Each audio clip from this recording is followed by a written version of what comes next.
My name is Higgs and this is my friend, Boson.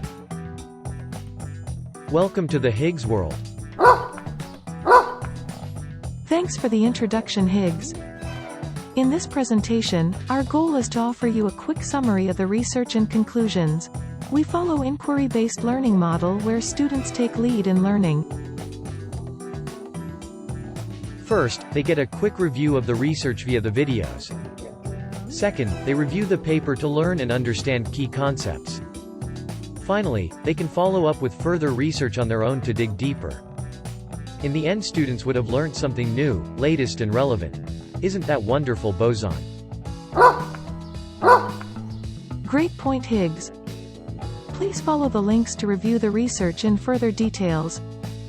We want to thank all the authors and publishers for making this research public, thereby advancing science and innovation. Please like, share and subscribe.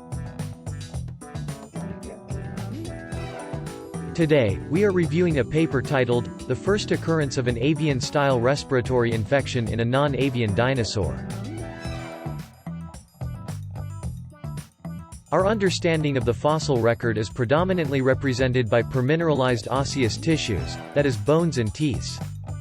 Therefore, our basic foundations for understanding extinct animals are directly built upon their own biomineralized scaffold.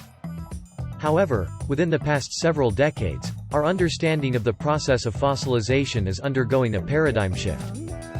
That is wonderful information, Higgs. Within dinosaur paleontology, not only are myological, connective, and cutaneous tissues being reported with increasing frequency, but so too are melanin-containing organelles.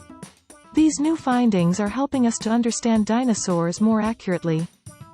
While these new findings and research are leading the forefront of paleontological research, finer life history details still represent intimate and exceedingly rare glimpses of an animal's life.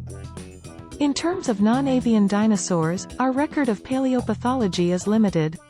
What we do know is that disorders such as trauma, various forms of arthritis and even transmissible diseases were present. This paper reports for the first time an avian-style respiratory disorder in a non-avian dinosaur. That is so intriguing, Boson. The sauropod in the current research presents irregular bony pathologic structures, stemming from the pneumatic features in the cervical vertebrae. As sauropods show well-understood osteological correlates, indicating that respiratory tissues were incorporated into the post-cranial skeleton, and thus likely had an avian-style form of respiration, it is most parsimonious to identify these pathologic structures as stemming from a respiratory infection. Although several extant avian infections produce comparable symptoms, the most parsimonious is Ayres aculitis with associated osteomyelitis. What is interesting about this analysis is the following. Osteologically expressed by proliferative bone projecting from the pneumatic fossae in anterior cervical vertebrae, this is the first lesion of its kind reported in a non-avian dinosaur.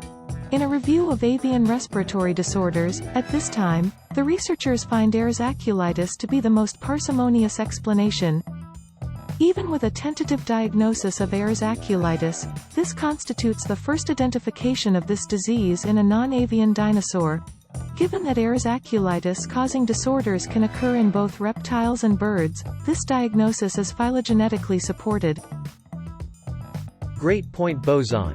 In consideration of the prevalence at which it occurs today, and being a naturally stemming disease, the researchers can now consider Ayres aculitis as being a disorder in dinosaurs. At this time, the researchers do not have evidence of Ayres aculitis in basal dinosauriforms and archosauriforms. Therefore, they cannot speculate how early Ayres aculitis evolved and began to affect archosaurs. However, a late Jurassic diagnosis establishes the first fossil record of this disorder. That is a very important observation.